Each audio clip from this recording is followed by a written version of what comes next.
The views and opinions of the hosts and guests are their own and do not necessarily reflect the views of the management and staff of Guardian Radio.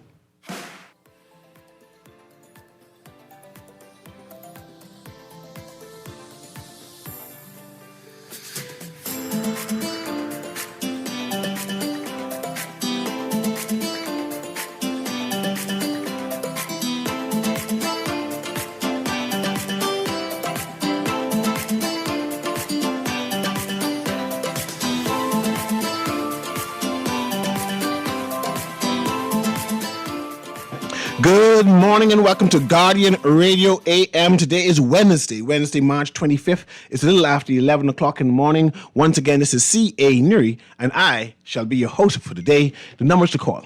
And I'm hoping to get some phone calls because I have an invited guest who I'm trying to connect via Zoom. We're having some technical difficulties, so they delay a bit. But my guest is willing to entertain some phone calls. I want to talk to them. I want to get to know them. So I'm going to be very much engaged in getting some detailed information from them. The numbers to call, however, are 323-6232, 325-4316, 325-4259. And of course, if you're calling from the Family Islands, the number is 242-300-5720. And of course, I expect to have a number of texts. So if you're going to call the text line, it is 422-4796, right? Today, I'm going to have as interviewee via Zoom, Miss Robin Lines. Miss Robin Lines is a Bahamian attorney, a public servant, and a political figure known for her work in law, education, policy, and national politics, right? She's a practicing attorney in the Bahamas and a partner at KLA Chambers. She was called to the bar in 2009 and also the bar of England and Wales, right? She has strong academic credentials, including law and criminal justice studies at the College of the Bahamas, first-class honors law degree from the University of Buckingham, master's degree in family law at Chicago Kent College of Law. She is the chairperson of the National Scholarship Advisory Committee, Bahamas, helping guide tertiary education funding and access, and has served on multiple national boards, including Road Traffic Authority Board, Air Transport Advisory Board, National Committee for Families and Children. She's a former senator in Parliament of the Bahamas. She's a strong advocate for student access to higher education, including international scholarship partnerships. And she has emphasized national priorities like workforce development and food sustainability through education policies, right? Now, her political career, right? She's a senior member of the Progressive Liberal Party, the PLP. She served also as national vice chair, and she did that between 2009 to 2017. She was also deputy chair from 2017, and we know how that race ran. I might ask one or two questions about that. She also ran for national chairman in 2023. She is now currently selected to be the PLP candidate for Kalani in the upcoming general elections, right? Ms. Lyons is the chairperson of the Bahamas chapter of Caribbean Women in Leadership. I'm going to ask some questions about that, women in politics. She's a founder of Core of Hope, a community organization supporting youth through school supplies, meals, free computer training, and homework assistance. Raised in the Bahamas as one of 4 children by a single mother. I got to ask some questions about that too. Okay, known for combining legal expertise, political leadership, and community advocacy. Okay, that's who's going to be my guest today. Waiting on the producer to let me know that she is in the chat room, that I can bring her in. Let me check to see my phone. And nope, I haven't get a text yet. So we're doing that technical things on that to bring her in. So when she comes on, I'm going to start off with asking about herself.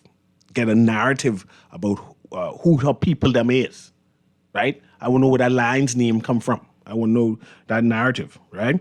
I also want to speak about why she chose politics, especially as a woman, woman could be doing some certain things. Why politics? Then why she joined the PLP, right? Where does women fit in the Progressive Liberal Party? Will she be an advocate for women's rights and women and young children's opportunities? So these are the touching questions that I want to speak to her about, just to feel her out, because she going against some juggernauts. Some juggernauts, I think how you pronounce it? Some juggernauts in Kalani. Some people who claim would be a better fit. And I want to know, why should the Bahamian people, why should Kalani choose her? Before I start, because I'm still waiting on that text to say that she is on the line, I'm going to bring in this phone call to engage them. I have phone calls ready. Good morning, caller. Guardian Radio AM. We're going to be talking to Miss Robin Lines shortly, but I see you calling. How can I help you today? Hey, I just wanted to find out something. I was just told this. I don't know how true it was. Is it true that the opposition stated that they would be, if come to power, that they would be giving single mothers $200 stipends every month? And if so, who's going to pay for that, and how's that going to be possible? And based on the amount of single mothers in this country. And that's it? That's the question, sir? Yep. Okay, thank you very much. And I saw that interview, and I saw that the leader of the opposition, in his address to the nation or during their campaign launch, mentioned a number of things. I'm hoping to interrogate. I'm hoping to interrogate all of the political promises that he made. I see he made a pledge that single mothers will get the $200. I see he also made a pledge regarding the post office and discontinuing it in the Family Islands and implementing a new strategy regarding that. And I plan to interrogate it. I just don't plan to interrogate it today, but I plan to interrogate that. Okay. So my guest should be ready, Kermit. See if we can patch her through, and then we can start this interview. Good morning, Miss Lines. Let me know that you can hear me. Good morning to you. I'm still waiting on that.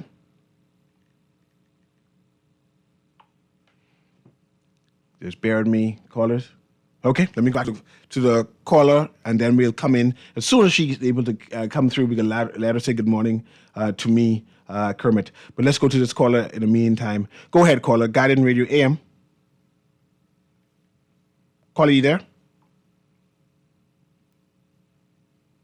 Morning, CA. Can you hear me now? Yes, I can hear you now. Good morning, Miss Langs. How are you? Hey, I'm good. I've been listening to the show from you started, but it's been a bit of some technical challenges trying to get you to hear me, seeing that you're in one location and I'm in another, trying to tap into Guardian Radio remotely. So apologies for that, but I'm not late. I was here before you, boy. No, yeah, and you need to be here before me because I always late, and I'm glad to hear that you're here, and I'm excited about this interview. By the way, I'm very much sincerely excited. Me too. So let me just say good morning to you. Good morning to everybody that's listening, both via radio and television and streaming online. So it's a pleasure to be in your company. So let's get into it. I already read your bio, so the listening audience are familiar with who you are. But I want to be familiar with who you are in terms of your lineage, because I'm not familiar with the Lines name too much. I want to know about that. I want to know if who your peopledom is. I want to know the general brief introduction of who you are that a listening audience should know. Well, now, in terms of my name, it's a funny story, and I'm only telling you what they told me, right? Because I wasn't around for this development, but my last name, really, the original spelling is Lang, Laing, not Lines. But apparently my grandfather, my mother's father, Oliver Lines, he took exception to the Lang name because somebody did something that they should not have done. And so he changed the spelling to Lynes. I think it's a name that he had heard, and it was close enough. And so we just, use Lines. So use a Lang name. But I'm a Lang, yeah, from Grand Bahama, Waterkey Lang, East Grand Bahama Lang. Okay. Yeah, And my go ahead. grandparents were from McLeanstown, Waterkey. Yeah. Oh no, that's good to know because I am I love Bahamian surnames and I love having a narrative of where people come from, especially when I'm considering voting for them. Now, you have been very active in politics, but I want to know why did you choose to join the Progressive Liberal Party over all the political parties in the Bahamas? Well, the PLP for me personally has always been part of my personal journey in terms of how I grew up and where I grew up. My grandmother, my mother, my father, everyone around me had an association, either direct or indirect, with the party. But I've never been conditioned. I've never been trained to conform. Always open to express and to question and to seek ideas for myself, right? And so, whilst I was familiar, I was never conditioned. And so, I had to come to my own personal understanding through reading, through interactions, through connecting. And I have a lot of free national movement friends, a lot of F&M friends. And so I've even had opportunity to learn and to discern certain things for myself with respect to that party. And it just happened that the PLP aligned more with my personal values and how I see the world and how I see our social responsibility, being a party that was founded on the ideals of social justice in 1953. So you had these founders of the party who did the work and did the studies of social justice and Catholicism and, looking at various other political instruments, both in the Caribbean and in London, etc., and formulating these ideals based on what they felt would be the most beneficial to lifting people up. And I just thought that, isn't that Christian? Isn't that human? Isn't that what we're supposed to be doing and aspiring to do as people? And so I've always connected with the philosophy, always connected with the purpose of the Progressive Liberal Party in a way that I've never connected with another political organization. You personally have a history of advocacy. You are known for advocacy. You speak out. You're not one of those, right, what they said, well-behaved women who sit down and cross the legs and do not speak. You stand You up. don't think I well behaved? You stand up and speak loudly. You stand up and speak I'm a loudly. talkative, well behaved woman. That's what it is. I wanted to know reason why I asked that question. There's been a Yeah. criticism against female politicians, right? That they don't speak loudly enough for women's issue. In your personal life, you speak out for children and women all the time. And there are a number of people who are concerned that as soon as you join frontline politics, this advocacy woman who stands up and say, this is not right, we need to implement this, we need to work and herald these women and children, we are afraid that will die. How will you balance it? Will you be one of those demure women in politics now? Well, I mean, can I be honest with you? The party knows me. My leader knows me. When I got nomination, they didn't give it to someone they didn't know. They didn't give it to a character they had not tested, right? And so I've been on the side of where what I had to say may not have been the most popular view for my organization. Has been respected for saying it anyway, for doing it anyway, for standing up anyway. So they understand that I'm always going to be that woman. And it doesn't matter whether I have an audience with me or help with me. My convictions are that strong, right? The things that I think are right are that strong. But I'm also always going to try to be respectful to the ideals that align with being in an organization. I'm not trying to sink the ship. I'm trying to keep our ship afloat and assist in that we reach a destination that is better and in the best interest of every Bahamian in this country. And so I argue harder inside than I do outside. So if you hear me speaking on an issue that may seem to not be what the popular view is in the party, know that in every room, I'm speaking even louder, even stronger.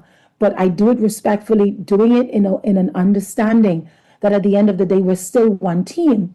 But I'm part of that team because my team respects my individuality. My team respects my advocacy. My team respects how vocal I am when I believe in something. That's not going to change in Parliament. I think that's going to expand in Parliament and be extended by and large because one of the reasons why I have answered this political call is because I feel I've exhausted every platform from which I've made a suggestion. See, you're either a decision maker or you're making suggestions. And the truth of the matter is, no one has to listen to anyone who's making suggestions. I needed to be a decision maker and closer to the decision making table, not for me, but for those same people that I've been advocating for and been fighting for. So will I stop? I can't. They are the reason that I'm going to the chair. Your nomination for Kalani was different from a number of other candidates in the Progressive Liberal Party. Let me say why. A number of Progressive Liberal Party persons who were contending or vying for the position was in the constituency lobbying for a while. They were spending some money. They were making overtures to get the nomination. You made a statement that wherever the party sends me, and this could be my words, and correct me if I'm wrong, by the way, wherever the party sends me, I shall serve. And the party sent you to Kalani. That's different. Normally, people work in their constituency first, vying for the nomination, but your party sent you there. I want to know, have you got the connectivity to Kalani, one, and how did that impact of the Progressive Liberal Party in terms of other persons who may have been interested and said, man, where Miss Lyons come from? Well, first of all, the connection to Kalani has always been that Kalani is part of my community. Whether it's my friends there, family members there, businesses that I entreat with there, colleagues there from the legal fraternity and Caribbean Women in Leadership and other, Kalani forms part of my community. So connecting with that community was not difficult because I've never disconnected. So it's just now connecting on a larger scale. But I took the view of not going into a constituency prior to ratification because when we won the election in 2021, we won big. And so it meant that we had a lot of incumbents, but we also had a lot of persons who stayed even though they had not been successful, right? And so I thought that going into a space where it had not yet been determined whether we would stay with the incumbent who was a parliamentarian or whether the party would give another opportunity to an individual who had not been successful but had stayed connected in those constituencies. I didn't want to go in there and create any issues and wreak any havoc. I've been in party leadership for 15 years. I know what it does when you get amongst a core group of PLPs and make them make choices that are premature. Sometimes the fallout from those things are never rectified. And I didn't want to be a person who created that kind of divide. So yes, I made a decision. Let's regularize what we need to do. Let's make sure that persons are respectfully asked to step aside or however the process was to the candidates committee. I wanted to submit myself properly to that process for the first time ever and let it take its natural course. And I did not apply, like I said, for any constituency in particular. The unavailability of those constituencies, whether by a member of parliament or by a person of interest who had ran in there before. And so I thought that was the best thing to do. And based on the reception that I've gotten since I've been ratified in Kalani, based on the conversations I've had when I've been asked the same question, I think I made the right decision because the feedback has been extremely positive and very, very encouraging. It's a statement that politics must always be local. But we have a region community, a global community. And I see that you were the chairperson of the Bahamas chapter of Caribbean Women in Leadership. I think it's pronounced civil, if that's true. Yes. And I want to know your opinion on the importance of the Bahamian women's voice internationally, globally. Should we be involved in talking about big issues like what is happening in Cuba? what is happening in Venezuela, what is happening in our region in general. Will you have a opinion, a public opinion on that? Well, I mean, we have opinions on everything. Some persons don't necessarily share their opinion publicly, and other times it's a matter of giving things some time to make sure that your opinion is well informed, right?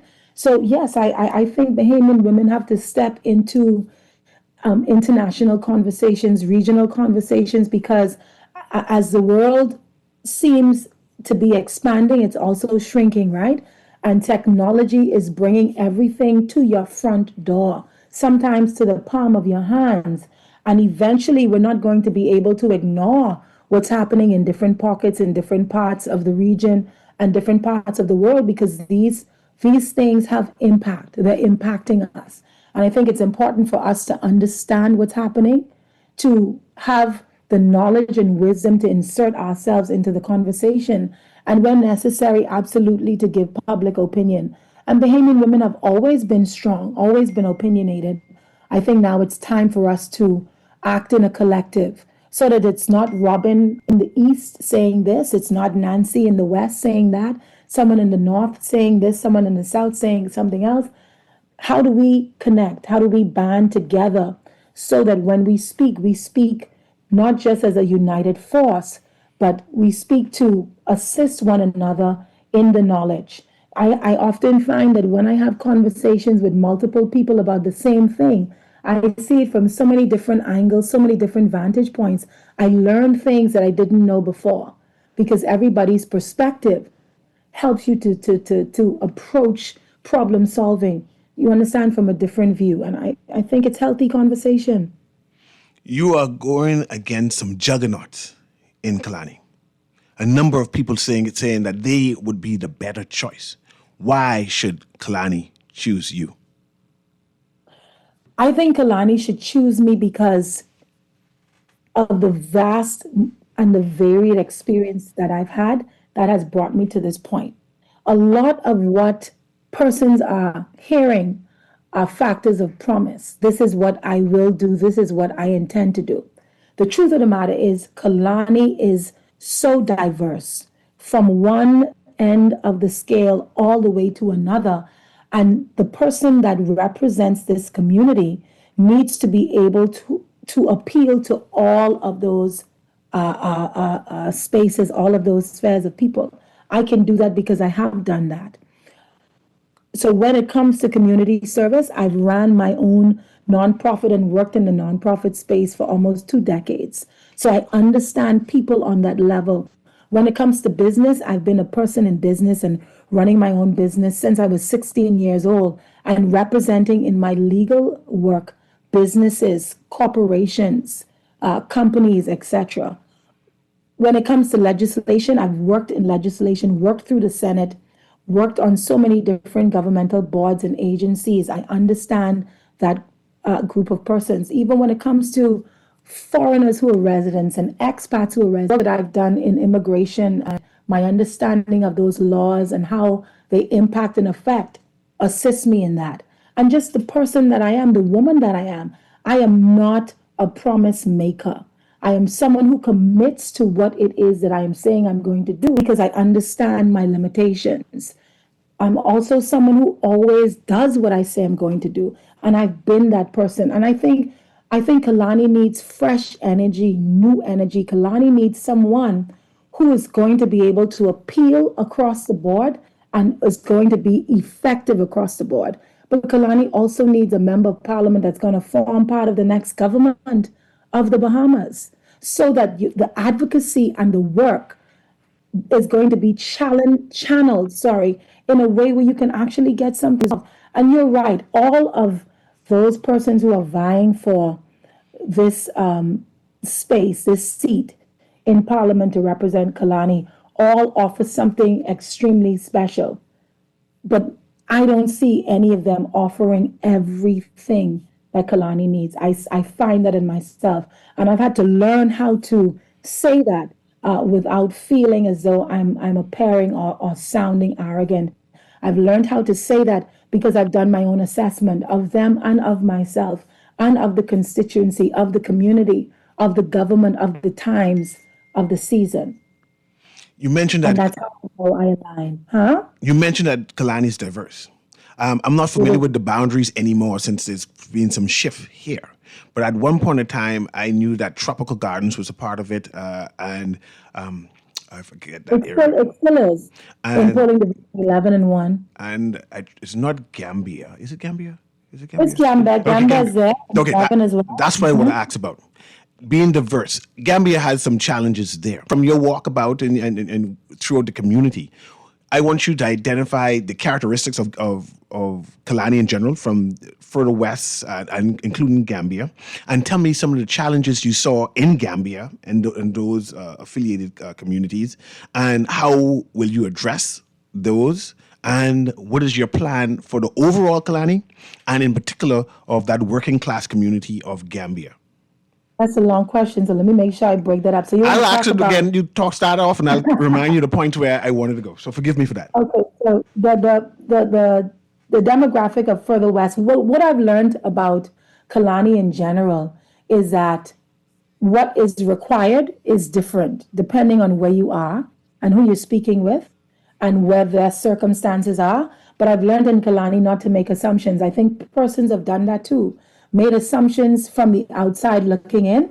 I've tried to draw conclusions based on connecting, draw conclusions based on conversation. So there are persons who would tell me, I don't know in terms of food assistance and those kinds of things. But we need to ensure that our member of parliament is not missing any gaps, because what you would find sometimes is in a community, if someone feels like you are okay, then they leave you alone. There's no question about your wellness. There's no question about your well-being, or the ask is not there. How are you? How can I serve you? What are the issues that you find you want to discuss?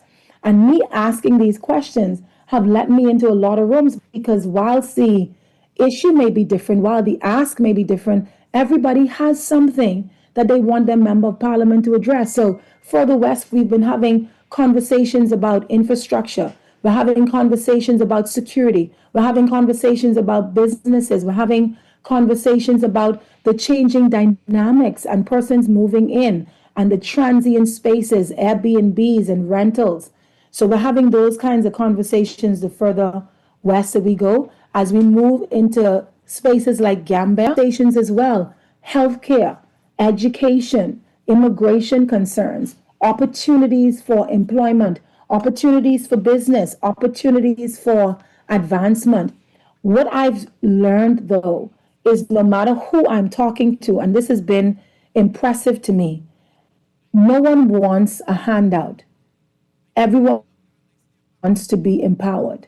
Everyone wants to be uplifted to a place of independence from the ask. And that has been impressive to me, because, even if as I look at a space like Gambia, and I've spent some speaking to persons extensively and trying to understand their vision for their own community, because people always ask me the question, what are your plans? What are your plans? These plans can't be individual based. They can't be my plans. They have to be ours.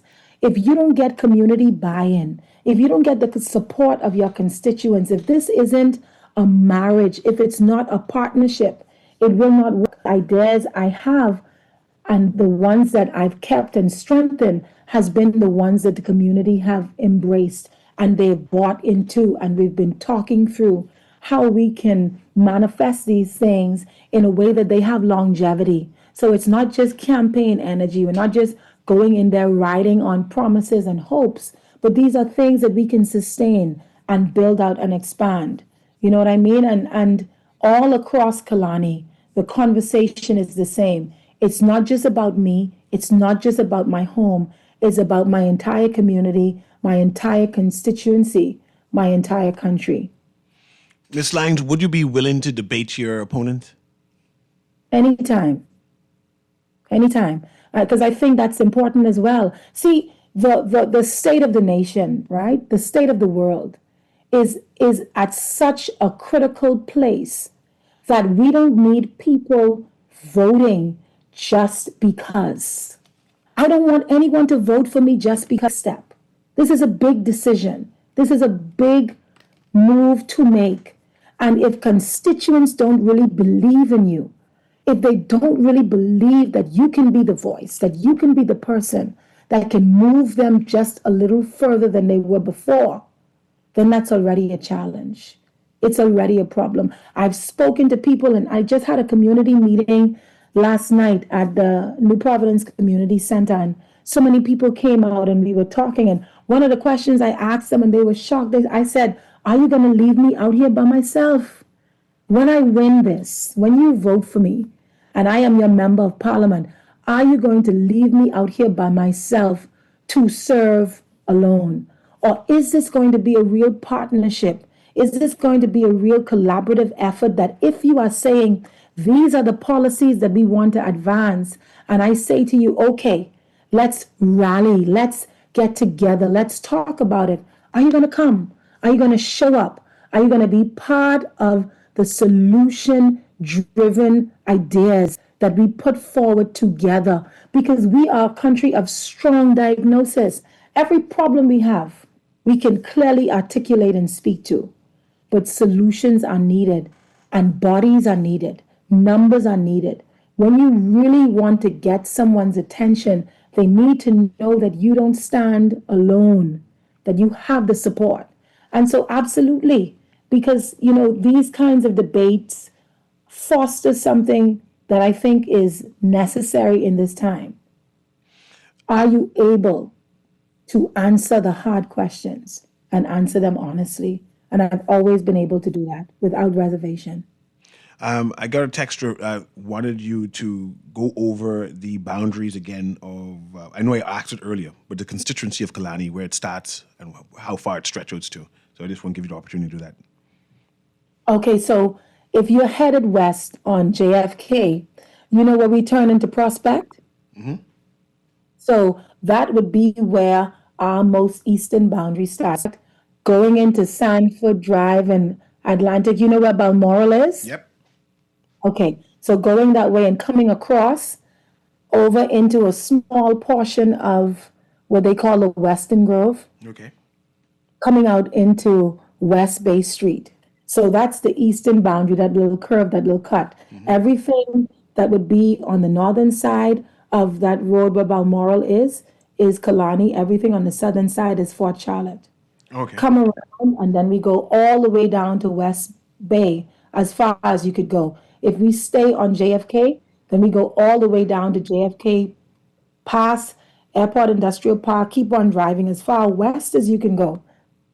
And everything in the middle of those two boundary lines of West Bay and JFK, with St. James being on the south of that JFK boundary by and large, and Killarney being on the northern side, more toward the coast, the coastal line area, all of some part of Lightfoot Hills and moving all the way down. Okay. Extremely long, but St. James has taken out a huge part of that landmass. So I want to say thank you to Owen Wells for helping me out with that. That would have been a lot more ground to cover, I tell you. So he's got some good legwork to do in because polling division 3 and 11 were completely removed. And so we had a renumbering of the Killarney boundary. So where we were 14 polling divisions, we're now 12 polling divisions, and there's been some renumbering. So polling division 12 is now numbered as 11. Polling division 13 is now numbered at 3, and the old polling division 14 is now 12. Other than that, the boundaries have pretty much stayed the same. Just a little small cut out of polling division 4, where Serenity and Mount Pleasant with that, we're pretty solid, looking the same. And we have the maps available at our constituency office. So as persons come in and they want to see or know the changes, we're always happy to kind of go over that with them so that they can look at it and see it. And we're encouraging persons who were in those old poll numbers. Remember, 13 is now 3. So if you were there, just go to any one of the parliamentary registration sites so that they can make that change on your voter's card. If you were in 12, you're now 11. And if you were in 14, you're now 12. So just making those small adjustments to your voter's card so that nobody is frustrated. Because, of course, polling stations align with divisions. And you don't want to think that you are in an old polling division number. You're in something new, stand on the line for a long time, only to be told you're not at this school, you're at another. So we've been encouraging persons. For those who are not able to move, they can call the constituency office at 429-3271. We're picking persons up even as we canvass, and they're asking for assistance. We're assisting them in that regard. So that's been going really, really well. Where exactly is your constituency office? And what time do you be there in terms of if people listening from Kalani wants to speak to you personally and explain their issues or just want to get to know you better? Yeah, we're in the Sun Fun Hotel building.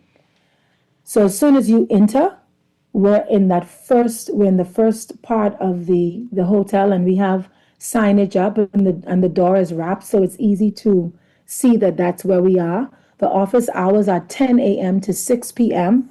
Monday to Friday, and on Saturdays we're there 10 a.m. to 3 p.m. I spend a lot of time on the road, a lot of time meeting up with persons in different community spaces, but I've locked down some office hours. So what I ask persons to do is just call the constituency office phone, which is again 429. The other number, the landline number for you as well, because you can call and schedule a time that you want to see me and I'll be there. And most days I try to get there between 2 and 5 p.m. just in case I have any walk-ins and the like. And other than that, I'm on the road touching people and meeting them where they are. As you're on the road touching people, have you come across despondent voters who say, man, I ain't voting no more. I hear you, you're a nice lady, but I give up on this voting thing. What do you tell people like that who said, man, they're not participating in the voting process anymore? Well, those have been interesting conversations, and I've had a few of them. But one of the things I ask them first and foremost is, are you concerned about what's happening in your country? And the answer is always yes. And my follow-up statement is always, then you have to be part of the conversation. See, voting inserts you into the conversation. It means that I am participating, because you can't criticize. You don't get an opportunity to criticize where you've been silent, because silence gives consent. So if you are concerned about what is happening in our country, then your first point of action must be to speak to who leads us and make that decision. And a lot of people say, I only one vote and it doesn't matter. And what I say don't matter and what I do doesn't matter. Then the question, well, what is your space of influence? Because everyone has a space of influence. Everyone has someone or multiple persons who not only do what you say, but do what you do. And that's why participating is so critical, especially for persons who are, first-time voters, especially for persons who, are part of business community, and you have family, you have friends. If you care about this country and our people on every level, then voting has to be of engaging in participation. And then the second way is staying connected.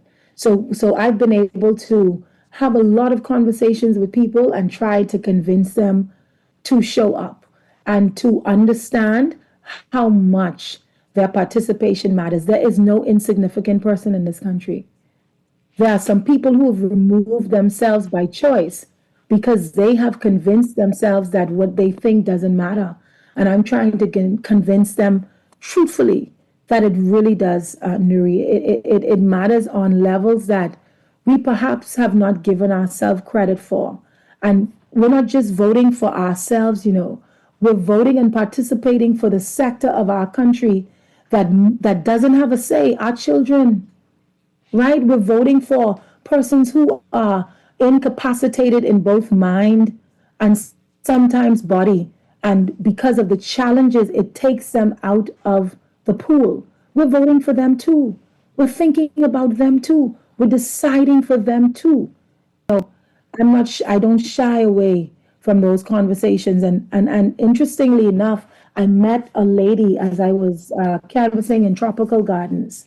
And she told me before I got to the door, she said, I don't vote.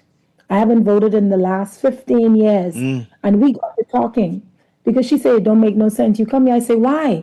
Whether you vote or not, I'm still going to be a member of parliament. So beyond you voting for me, this is about you partnering with me, collaborating with me, because after the election, it's about service, and service requires partnership. We got to talking.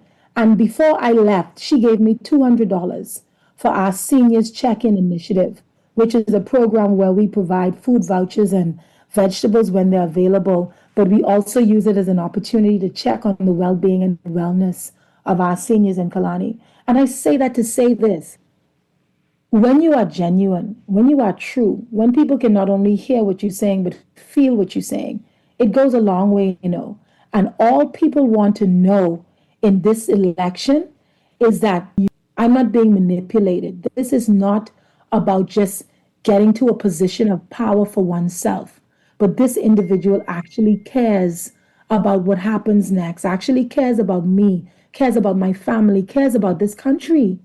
And I have not had a hard time convincing people and making them feel it because it's truth, because it's genuine. And that is something you cannot fake. That is something you cannot politicize because it's an energy, it's a vibe. It's the And I energy. think it's resonating with people. Yes. Ms. Lyons, I see we have a number of callers who want to engage you. I'm hoping that you'll be able to give me some space for that. I'm going to patch them through so that hopefully the questions aren't too long, but that you can address. Go ahead, caller. That person hang up. Let's move to the next one. Guiding Radio AM, are you live? We're talking to Ms. Robin Lyons, who is the standard bearer for the PLP in the Kalani constituency. Go ahead, caller. And who would be the next member of parliament? Let me say this, Newry. Ms. Robin Lyons is in the most watched seat in this whole general election. Now you cut off call. I missed that part. Can you say it again? So you're in the most watched constituency for the The election. most watched. Okay, yes. Yes, I heard. I hope you heard when I said that you would be the next member of parliament. I heard you loud and clear, and I agree. Thank you. But what I'm saying too, Ms. Lyons, you are in a race with three oppositions. You are the government, the PLP's candidate. Right? Now, the other opposition, once you're not with the PLP, that means you're part of the opposition. So let's cut it down to 100 votes. You need to do honestly and truthfully secure 85 out of 100, and I guarantee you that you win. But there's something that I want to ask you. You can answer it when I hang up. Mr. Ronnie, the gentleman who had run in the last election up there with it, what is he playing in your campaign? Okay, thank you very much, caller. They asked about Ronnie Duncombe and whether he's helping you with your campaign. Yeah, I think Mr. Duncombe has been very supportive. As a matter of fact, we had a bit of a handover where all of his notes and other things and some of the ideas that he had and the work that he'd put in, he made that available to me. We met at his office. We went over everything, and he said, "Listen, whatever it is that you can use." So my first meeting in Kalani with the constituency branch, he was right there. And he's been accessible every step of the way. And I asked him, I said, I don't know if this is normal. I don't know if every person who's ran previously takes this kind of time to assist the other person in the leg. But this certainly has been, in our case, a kind of a relay, if you will. And he's passed that baton, and he's always been in the background saying, we got to do this. We got to win this. Just really supportive. And I know either him or even his wife, Tanya Duncombe, she actually just sent me a text, said, "Sis, I'm tuned in."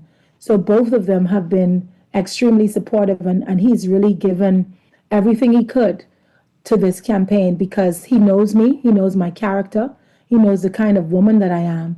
And so in his words, not mine, it's been easy to step aside and let you run this race. Okay. We have some more callers here. Let me just pass them through so they can ask their question. Go ahead, caller. Guardian Radio. Okay. Great show as usual, CA, and your guest. How you doing? Doing well. Hey, I think your guest is a very nice individual, right? I never personally met her before, but she comes from good people. So, could your guest reiterate to the voters public at hand, right, that the importance of voting before the bell is ring, because once the bell is rung, you are no longer eligible to vote. Second thing I want your guest to reiterate to people is, right, if you're in the St. James constituency, right, and you were in the Golden Isles constituency before, so please switch over your voting district based on the vote, but you would stagnate the line because you only allow 3 hours to vote, and that's 6 hours Bahamian time, right? That you stagnate the line because they'll have to find out which polling division you're in, and you're going to make the line extremely lengthy during voting time. Okay, thank you very much, caller. Let's go to the next caller there. Guardian Radio AM, you live? Hey, buddy, how you doing? Doing well. We're talking to Miss Robin Lines. Robin for progress. That's what they say. Yes. Oh, I think the correct word there is stagger and not stagnate. Okay, I appreciate you educating us.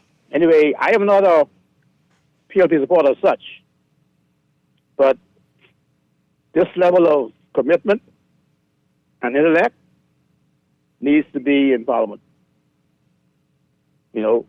That I think, we have a rare opportunity here to put somebody in the House of Assembly who will articulate in such a manner that, it'll be like she's a person who can reach the aisle. Okay? I think, anyway, I am endorsing her. Thank you very much. I appreciate it. Buddy. Let's move to the next caller there, Kermit. I appreciate that. Thank you so much. Good. Definitely, Ms. Lyons have an independent voice. It'll be interesting to see and hear this independent voice when she makes it to the House of Assembly. Let's go to the next caller. Go ahead, caller. Guardian Radio. Can I I'm sorry, caller. Wait, Ms. Lyons wanted to say something. No, I was just going to answer the two questions that the caller had. Something that he wanted me to reiterate, but let's take the calls. No problem. Good. Go ahead, caller. You could answer mine first. Good morning, Ms. Lyons, and good morning, Good morning. Mr. Newry. How are you? Here. You can hear me? Yes, loud and clear. Okay, I think she has something to offer. I agree with the caller that I think she could get in Parliament. But I hear her talk about her name and where she come from and all that stuff. I want to know if she have any children or any adopted children. And Ms. Lyons, when you was running for chairman, I was one of those PLPs, Bahamian citizens, who feel like you deserve a chance. I don't like how you was trying on that over with. I want to know, if you wasn't good enough to be the chairman, what make you so good enough to be the member of Parliament for Kalani? They chose you or send you that way. They think you was good enough for that. But when I listen and Fred Mitchell, it's like they was rude to you and you was running in the chairman race, saying that he prefer Fred, like he trust him, although Lady Pillin walk with you inside. So what made you so good now and you wasn't good for them then? Okay, allow Ms. Lyons to respond. Thank you very much. I mean, I don't know if I agree that it wasn't good enough, or I don't think that was the understanding, and it's certainly not. If it was the understanding, it's certainly not the truth. So it wasn't that I wasn't good enough to be chairman. It was that our chairmanship race is democratic. The leader had a vote, The leader had an opinion, and I think people got offended that he made a choice. But so did hundreds of others in our democratic process for convention, and their choice was me. So I'm not offended, though, by those things. And I want people to understand that someone voting against us, I don't take that to be an indictment on my qualifications or what I can do or whether I'm good enough. It's simply them making their choice. And I keep telling people, outcomes are never something that I fight for. Processes, though. Let the process be fair, let it be equitable, and let people make their decision. I'm running in a race against 3 other persons. They're going to be constituents in Kalani who vote for someone other than me as well. Should I hold it against them? Is it them saying that I'm not good enough? I think they may just be saying, this is my preference for any one reason or the other.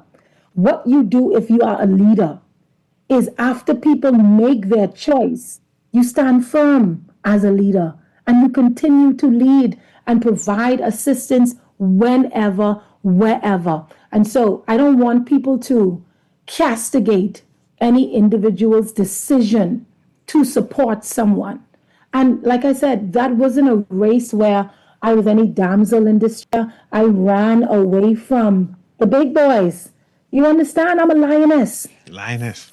So I'm truthful and honest, standing in the pride of my convictions and heralding our democracy. If we really were the freedom fighters of democracy in this country, if we were the architects of the modern Bahamas, then how can we be afraid for persons to make choices? It is not just the PLP way, it's the way of the country. It's the democratic way. So I've always been good enough to be chairman. Let me squeeze this call in. I agree that people should make their own choices and decisions as well. Yes, ma'am. Let me squeeze this call in. 30 seconds. Guidance Radio AM. Thank you so very much, Cecil. How are you doing? Doing well. You have 30 seconds, though. Excellent. Good morning, Madam Lines. Look, I just want to say that I would encourage as strongly as I can, with all my heart and soul, the people of Kalani to give Robin Dawn Lines an opportunity, because she's someone who will stand up to David. To stand up to Goliath. She's someone who's not afraid to travel alone to bring the real change, to break the status quo that we talk about so eloquently, but we put little action to in reality. Robin Dawn Lines will make a difference. Please, Kalani, give her a chance. Thank you for the opportunity, Cecil. God bless. Good. Let me get us 30 seconds for this next person, and then I'll have Miss Lang sum everything up. Go ahead, Carl. You have 30 seconds, then Miss Lang is going to sum everything up. Go ahead. I'm very impressed to the point where I can literally envision you as maybe a possible future Prime Minister of this Bahamas. I don't say that very lightly. You remind me a lot of Mia Martley. Thanks very much. Miss Lang, you need to come back on, because I want to ask you some questions about Mia Martley. But the last seconds are yours. We are at the end of the show, but I want you to sum up what you have planned for Kalani. What do we anticipate? Next time we come on, I want to talk about backbencher and cabinet in general, but I just want to do a summary of what you have planned for Kalani and why should they vote for you again. Well, one of the things I have planned for Kalani is to look at lifting Kalani from, if we try to introduce programs and interventions that are anywhere in the middle, anywhere at the top, then we miss people. I want to ensure that all of our ideas, all of what we are doing, no one is left out. So we're starting at the very bottom and we're lifting everyone. I don't care if you are a multi-billionaire. We have engagements for you. And I know we've run out of time, but I want persons to go to connectingkalani.org to find out more about our programs for small business, policies in relation to real property taxes and Department of Inland Revenue. Let's look at property in Kalani and the acquisition, finding out how these new legislation can assist people that may not want to take the route of the Quieting Titles Act. We have grocery assistance, we have job readiness and upskilling, we have programs that deal with transportation in Kalani, programs that deal with security and surveillance and encouraging small businesses through the various directories, etc. But I want people to join us on social media, join us on collectingkalani.org, so that these plans and more ideas, you can partner with us to be part of what it is that we're doing. Enough time to get into sufficient today. It's only been an hour, and that time has gone so fast because I had fun. Yes. I had a good time with you, and so I thank you so much, and I look forward to future discussions. On Saturday, I'll be on the Delaport Park.